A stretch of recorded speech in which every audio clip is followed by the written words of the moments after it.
मंगलम भगवान वीरो मंगलम गौतमो गणी मंगलम कुंद कुंदाद्यो जैन धर्मोस्तु मंगलम सर्वमंगल मांगल्यम सर्वकल्याणकारिकं प्रधानं सर्वधर्माणां जयनं जयतु शासनं सिद्धे जयप्रसिद्धे चौव्यारोहण फलं पत्ते वन्दिता अर्हन्ते मोक्षम आरोहणकमसो।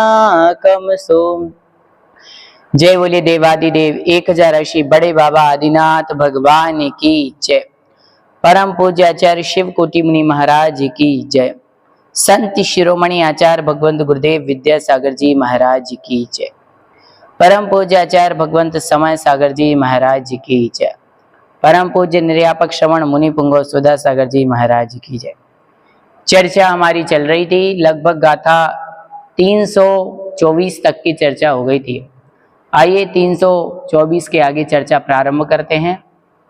आयरिये धारणाए संघो सवो विधारियो होदी संगस धारणाए अब्बो चित्ते कया होई साधुस धारणाय वि होइतः चैव धार्यो संघो साधु चैव हि संघो नहु संघो साहुवदीरितो गुण परिणामादिः अणुत्तर विहि विहरमाणेन जा सिद्धि सोह समाधि सविया उवगोहिया होधि अणुपालिदाय अण संजम जोगाय पालिदा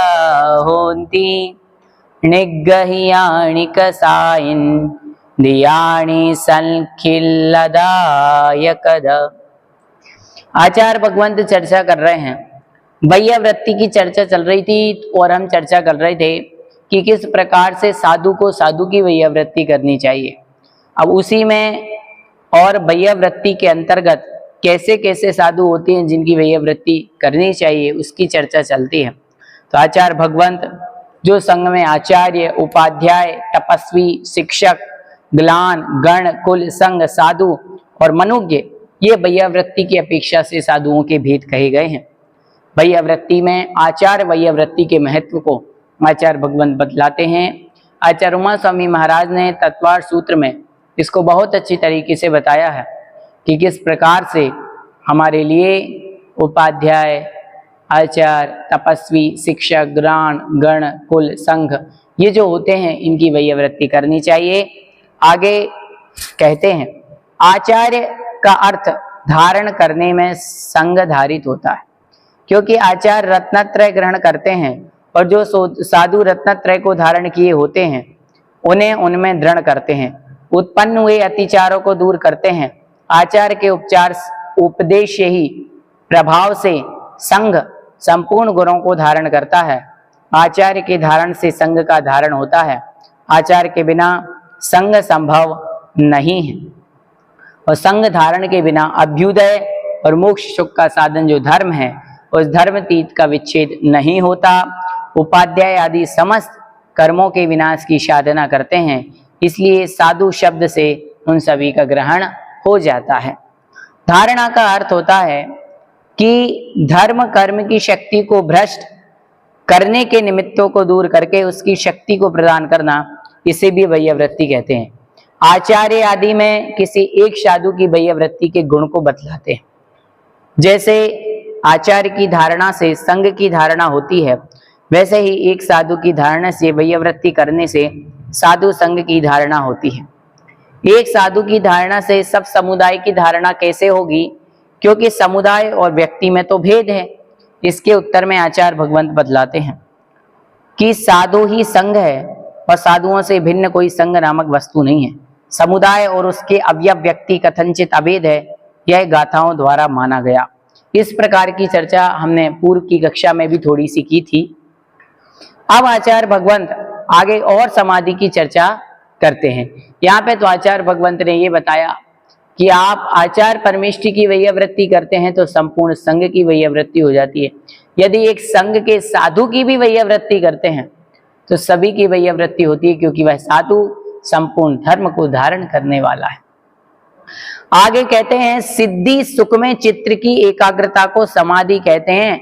वैयावृत्त से उसका उपगूहन होता है, इसलिए बतलाते हैं श्रद्धा वात्सल्य भक्ति पत्रलाभ संधान तप पूजा तीर्थ की अव्युच्छित्ति अर्थात अविनाश इत्यादि गुणों का उत्कृष्ट क्रम के साथ आचरण करने वाले मुनि की जो सिद्धि में एकाग्रता है वह भी प्राप्त होती है, क्योंकि कार्य में समाधान हुए बिना कारण में आदर नहीं होता। यदि चित्त में घट बनाने की भावना हो तो उसके उपाय को जो दंडित आदि कारण है वह मनुष्य प्रवृत्त नहीं होता। यहाँ गुण परिणाम आदि सिद्धि सुख के उपाय हैं। सिद्धि सुख में एकाग्रता के बिना वे उपाय नहीं हो सकते, यह अभिप्राय है। जो वैयावृत्ति करता है वह तीर्थंकरों की आज्ञा का पालन करता है। ये बात आचार्य शिव कोटि महाराज बार बार कह रहे हैं कि जो साक्षात मुनिराजों की जो तीर्थंकर के पथ पर चलने वाले हैं, ऐसे मुनिराजों की जो वैयावृत्ति करता है वो साक्षात सर्वज्ञ भगवान अर्थात तीर्थंकर भगवान की आज्ञा का पालन करता है। महानुभाव तीर्थंकर भगवान ने अपनी देशना में सभी को यही कहा कि वैयावृत्ति करो, और वैयावृत्ति को तीर्थंकर प्रकृति की जो 16 कारण भावनाएं हैं जिनसे तीर्थंकर प्रकृति का बंध होता है, उनमें वैयावृत्ति भावना भी कही है। आगे कहते हैं संयम योग का पालन होता है। इस कथन से संयम पद का व्याख्यान किया, क्योंकि आचार आदि का संयम के साथ संबंध है। जो आचार्य आदि व्याधि आदि से पीड़ित हो, बिना संक्लेश के रोग परिचय को सहने में असमर्थ हो, उनकी वैयावृत्ति करने से संयम की रक्षा होती है। अथवा संयम योग अर्थात अनशन आदि तप के भेदों की रक्षा होती है। अपने भी और दूसरों के भी तप की रक्षा होती है। दूसरों से वैयावृत्ति कराकर अथवा वैयावृत्ति करने की अनुमोदना करके स्वास्थ्य को प्राप्त कर अपने तप की रक्षा करते हैं, तथा दूसरों की आपत्ति को दूर करके उनके स्वास्थ्य लाभ करके शक्ति प्राप्त करके उनके संयम की रक्षा होती है। दूसरों की सहायता का कथन गाथा के उत्तरार्ध से करते हैं। उसमें जमहा पद का अध्याहार करके इस प्रकार का अर्थ होता है यतः वैयावृत्ति करने वाला कषायों और इंद्रियों की दोष बतलाकर कषाय और इंद्रियों का निग्रह करता है, वह दूसरों को सहायता प्रदान करता है। आचार्य भगवंत यहाँ पर बता रहे हैं कि जो साधु अपने संघ के साधुओं की और आचार्य परमेष्ठी आदि की वैयावृत्ति करता है, या अन्य कोई श्रावक भी हो, क्षुल्लक आदि भी हो, वो मुनिराज आदि की वैयावृत्ति करते हैं, तो उससे हमारी इंद्रियों का निग्रह होता है और विषयों में आसक्ति नहीं होती। तीर्थंकर भगवान की आज्ञा का पालन होता है, कसाएं और कम होती जाती हैं। आगे गाथा नंबर 329 और 330 में और वैयावृत्ति आदि की चर्चा करते हैं। अधिशय दानम दत्तम निविधि किंचादरीषिदा होई पवयण भावना विय निगूढ़ं संगकजं चा गुण परिणामादिह्य विद्यावच्चुजदो समजेदि तित्ययर्नामकम् तिलोय शंखो भयं पुण्यम। आचार्य भगवंत कहते हैं कि वैयावृत्ति करने वाला उक्त प्रकार से साधुओं को रत्नत्रय का दान करता है, इसलिए वह शातिशय दान का दाता होता है, तथा वैयावृत्ति से सम्यक दर्शन का निर्वित चिकित्सा नामक गुण प्रकाशित होता है। शरीर का मल मूत्र आदि बिना ग्लानि के उठाने से द्रव्य भी चिकित्सा दूर होती है। आगम में कहे हुए धर्म का जो पालन करने में प्रवचन की प्रभावना होती है, संघ का जो कार्य करना है उसका भी संपादन होता है, यह चर्चा की। आचार्य भगवंत यहाँ पर बताते हैं सम्यक दृष्टि के 8 अंगों में एक निर्वित चिकित्सा नाम का अंग है। निर्वित चिकित्सा के लिए पंडित दौलत राम जी ने परिभाषा कही कि मुनि तन मलिन न देखे घिना में, मुनिराज के मलिन तन को देख करके घृणा नहीं करना, ये निर्वित चिकित्सा अंग कहलाता है। उसी प्रकार से आचार्य भगवंत ने कहा कोई संघ में मुनिराज हैं तो वैयावृत्ति के बारे में इतना क्यों बता रहा है आचार्य भगवंत? क्योंकि संलेखना के समय जो साधक है, शपक है, जिसकी संलेखना चल रही है, संभवतः उनकी मल आदि भी हमारे लिए साधु जो होते हैं उनको अन्य स्थान से अन्य स्थान फेंकना पड़े, कई बार उनको उठाना पड़ता है। संलेखना के समय साधक की कठोर कठोर स्थितियां हो जाती हैं। तो कह रहे हैं उसमें किसी भी प्रकार की ग्लानि नहीं करना। और आगे आचार्य भगवंत कहते हैं कि कई बार जो साधु होते हैं संलेखना के समय किन्हीं को वमन आदि भी हो सकता है, किन्हीं के नाक आंख आदि से भी मल निकल सकता है, तो किसी भी प्रकार की हमारे लिए ग्लानि नहीं होना चाहिए। और कहते हैं कि वह धन्य है जो मुनिराज की वैयावृत्ति करके अतिशयकारी पुण्य को ग्रहण करता है। आगे कहते हैं वैयावृत्ति के 10 भेद कहे। आचार्य अर्थात संघ नायक, उपाध्याय अर्थात संघ में पढ़ाने वाले संघ पाठक, तपस्वी मुनि, सैक्षण मुनि, ग्लान मुनि अर्थात जो रोगी मुनि होते हैं वह, गण मुनियों का समूह, संघ चतुर्विध संघ, कुल दीर्घ दीक्षित मुनि होते हैं की अपेक्षा से 10 भेद वैयावृत्ति के हैं। 10 प्रकार के वैयावृत्ति करने से सम्यक दर्शन में निर्मलता आती है। जो 10 प्रकार से इन साधुओं की वैयावृत्ति करता है उसके सम्यक दर्शन में निर्मलता आती है।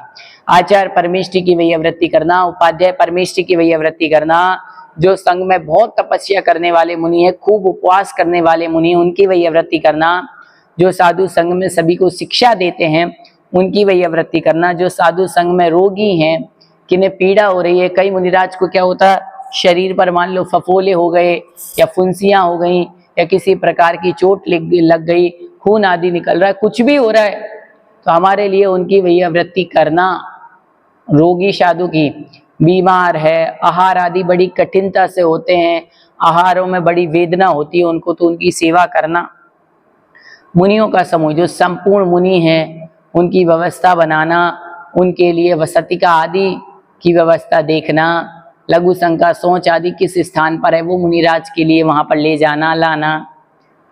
चतुर्विध संघ मुनि आर्य श्रावक श्राविका चतुर्विध संघ की वैयावृत्ति करना। और कुल अर्थात जो दीर्घ दीक्षित मुनिराज है जिनको 30-30, 40-40, 50-50 वर्ष हो चुके हैं, ऐसे मुनिराज की वैयावृत्ति करना। आगे कहते हैं प्रशम संवेग अनुकंपा वात्सल्य भक्ति आदि गुण वृद्धि स्थिरता को प्राप्त होते हैं। सत्पात्रों का लाभ होता है, तप की वृद्धि होती है।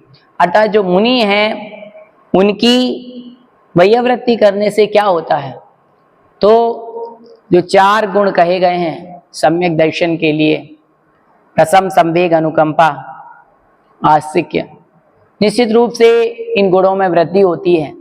वात्सल्य में वृद्धि होती है, जो साधु मुनिराज की वैयावृत्ति करता है उसके वात्सल्य में वृद्धि होती है। सत्पात्रों का लाभ होता है, तप की वृद्धि और स्वयं के भी, क्योंकि वैयावृत्ति भी एक तप है। तीर्थ की परंपरा अविच्छिन्न रूप से प्रवृत्त होती है, अर्थात जो तीर्थंकर भगवान ने धर्म तीर्थ की परंपरा कही वह भी निरवाद रूप से चलती रहती है।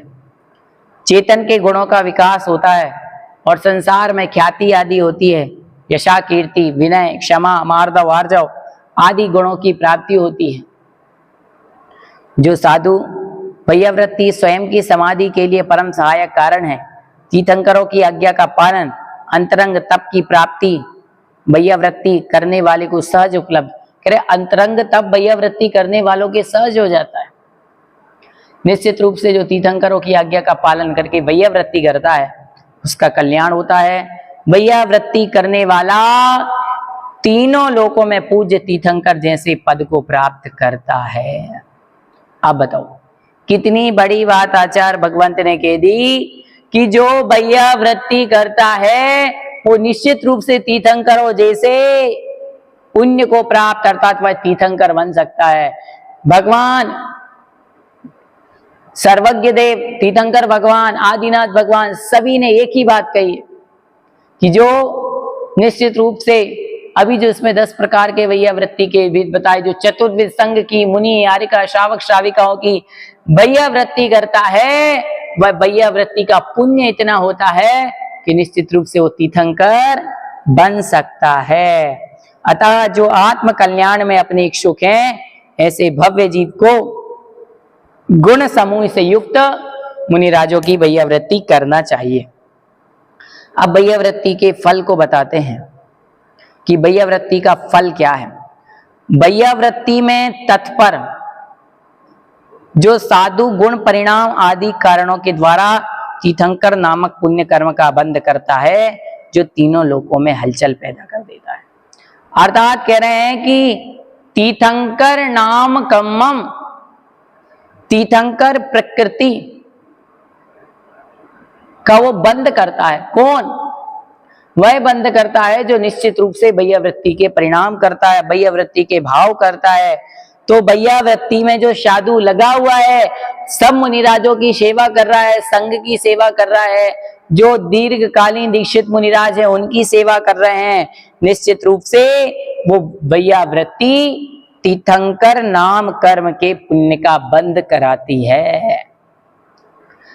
आगे की गाथाओं में और चर्चा करते हैं।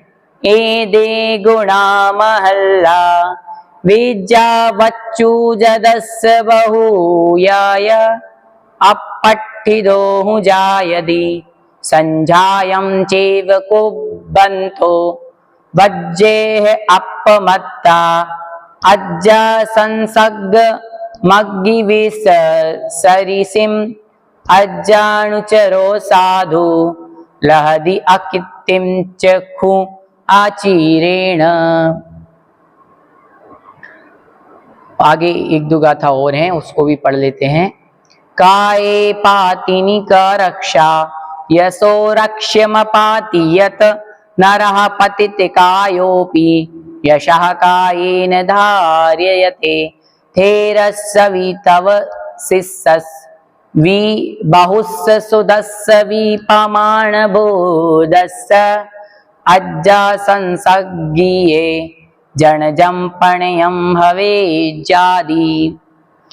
भैया वृत्ति में जो तत्पर साधु है उसमें बहुत से महान गुण होते हैं। महानुभाव जो साधु भैया वृत्ति करता है उसमें महान महान गुण होते हैं, महान गुणों का धारक होता है, जो केवल स्वाध्याय ही नहीं करता अपितु वह अपने प्रयोजन में ही नहीं लगा रहता, किंतु भैया वृत्ति करने वाला अपना भी उपकार करता है और दूसरे का भी उपकार करता है। अर्थात केवल स्वाध्याय करने से साधु भैया वृत्ति करने वाला विशिष्ट हो जाता है। स्वाध्याय करने वाले साधु पर विपत्ति आवे तो भैया वृत्ति करने वाले साधु का ही मुख ताकना पड़ता है। याद रखो, स्वाध्याय करने वाले साधु हैं, उनके ऊपर कोई विपत्ति आ गई तो वो भैया वृत्ति करने वाले साधु की ओर देखेंगे कि मेरे शरीर में पीड़ा है, मेरे लिए कुछ संकट है, तो वो निश्चित रूप से भैया वृत्ति करेंगे। कहने का आचार भगवंत का ये है कि भैया वृत्ति तप महान तप है और भैया वृत्ति तप करने से सभी प्रकार के कार्य सिद्ध हो जाते हैं। हे साधु जनों, आचार्य भगवंत शिव कोटि महाराज सब मुनि महाराजों को संबोधित करते हुए कहते हैं कि हे साधु जनों, आपको प्रमाद रहित होकर के आग और विष के तुल्य आर्याओं के संसर्ग को छोड़ना चाहिए। आर्या के साथ रहने वाला साधु शीघ्र ही अपयश का भागी होता है। आर्या का संसर्ग चित्त को संतापकारी होने से आग के समान है, संयम रूपी जीवन का विनाशक होने से विष के समान है। साधु आचार वाले मिथ्यादृष्टि असंयमी लोग प्रायः पाप और अपयश से डरते हैं, फिर भी जो सब कुछ जानते हैं, समस्त त्यागने योग्य पदार्थों के त्याग में तत्पर हैं, वे साधुजन पाप और अपयश के काम से दूर नहीं रहेंगे। कहा भी है, शरीर नष्ट होने वाला है, उसकी मानव रक्षा संभव नहीं, यश की रक्षा करने योग्य है जो नष्ट नहीं होता, अर्थात यश की रक्षा करने योग्य जो नष्ट नहीं होता, शरीर के छूट जाने पर मनुष्य यश रूपी शरीर से जीवित रहता है। आचार्य भगवंत कह रहे हैं कि जो आर्या हैं संग में अपने साथ आरिकाएं आदि रहती हैं, तो उनके साथ में मुनिराजों को रहने के लिए निषेध किया गया। पूज्यवर आचार्य भगवंत विद्यासागर जी महाराज वो अपने संग में आरिकाओं को नहीं रखते थे। हमेशा आरिकाएं अलग विहार करती है, दिगंबर मुनिराज अलग विहार करते हैं। क्यों? क्योंकि आचार्य भगवंत ने ऐसा यहाँ पर कहा है कि उनके साथ रहने वाला साधु शीघ्र अपयश का भागी होता है। वैसे तो दिगंबर मुनिराज अलग ही रहते हैं और कहा भी है कि अलग अलग वसतिका आदि में रहना चाहिए, अलग अलग स्थानों पर निवास करना चाहिए, क्योंकि निश्चित रूप से उनका संसर्ग चित्त को संतापकारी आग के समान हो सकता है, जैसे आचार्य भगवंत ने कहा। आगे आचार्य भगवंत ने कहा कि संसार में जब प्राणी नहीं रहता तो वह यश रूपी शरीर से जीवित रहता है। आज हमारे बीच में आचार्य विद्यासागर जी महाराज नहीं है, परंतु आज उनका यश चारों दिशाओं में इतना है कि उसी के माध्यम से उनकी चारों दिशाओं में ख्याति है। आगे आचार्य भगवंत कहते हैं, वृद्ध अनशन आदि तप में तत्पर तपस्वी बहुश्रुत और प्रमाण माना जाने वाला साधु आर्यजन के संसर्ग से लोकापवाद का भागी होता है। जो साधु बहुत ही वृद्ध है, खूब तपस्या करते हैं, त्याग करते हैं, वह साधु यदि आर्यजन के संसर्ग में आ जाएं तो निश्चित रूप से लोकापवाद का भागी होना पड़ता है। संसार में तरह तरह की ऐसी बातें हो सकती हैं, लोकापवाद हो सकते हैं। इसलिए आचार्य भगवंत ने कहा कि मुनिराज अलग रहें और आरिका जन अलग रहें। यही वैयावृत्ति की चर्चा आचार्य भगवंत ने की थी। कल हम और चर्चा करेंगे कल की कक्षा में। आज के लिए इतना ही। जिनवाणी स्तुति कर लेते हैं। जिनवाणी के ज्ञान से सूझे लोक लोक, सो वाणी मस्तक नमो सदा दे तो ढोक। हे जिनवाणी भारती तोय जपू दिन रे, जो तेरो शरणा भयो सो पावे सुख चैन।